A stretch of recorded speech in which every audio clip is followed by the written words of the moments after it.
Түркістан облысы, Арыс қаласы, жас натуралистер, техниктер, туристер станциясы. Қосымша білім беру педагогы Бақыт Серғазұлы.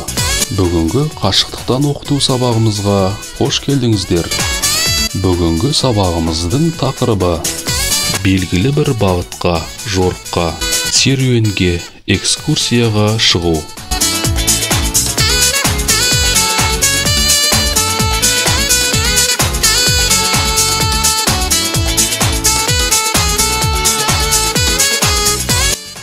Сабағымыздың мақсаты белгілі бір бағытқа, жорыққа, серуенге, экскурсияға шығуды ұйымдастыру.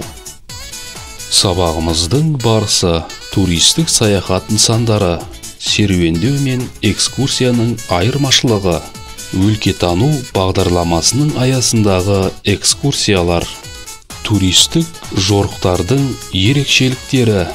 Туристік саяхаттар туристік топтарды әртүрлі ұйымдастырушылық формаларда қалыптастыру арқылы жүзеге асырылады. Мысалы, серуендеу, экскурсиялар, экспедициялар және жорықтар.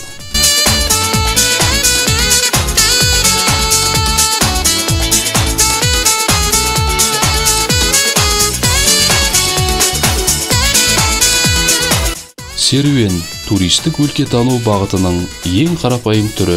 Серуендеу орманға, өзенге, тауларға және тағы басқа жерлерде жүргізіледі.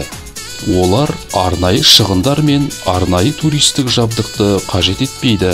Мұндай серуендеудің түрі көбінесе бастауыш немесе жоғарғы сынып оқушыларымен өткізіледі.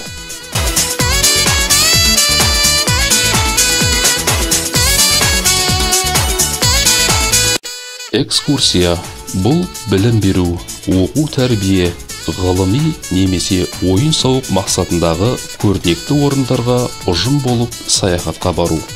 Экскурсия орта есеппен бір күнге дейін созылады. Олар нақты 3 түрге бөлінеді.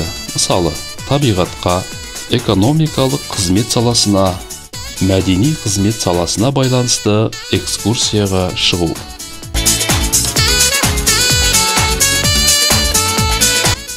Өлкетану бағдарламасының аясындағы экскурсиялар өз өлкесін зерттеу мақсатында оқушылар тобының ұйымдасқан түрде сапарға шығуы.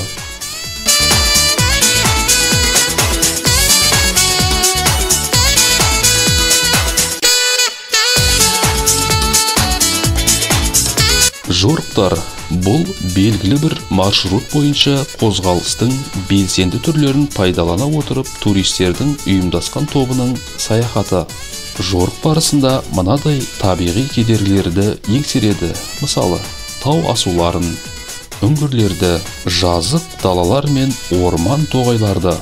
Жорықтар әртүрлі санаттар мен күрделілік дәрежелері бойынша бөлінеді.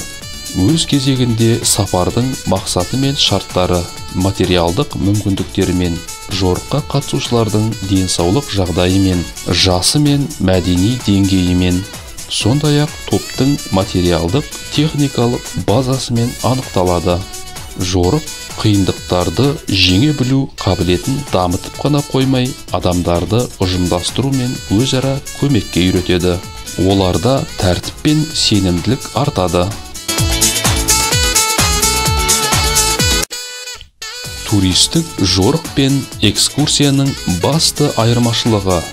Туристік жорықта алдын ала жасалған жоспарға сәйкес маршрутта кездесетін әртүрлі нысандарды, құбылыстар мен процестерді бақылау жүзеге асырылады. Ал экскурсия арнайы бағдарлама бойынша дәл таңдалған нысандарды зерттеуді қамтиды.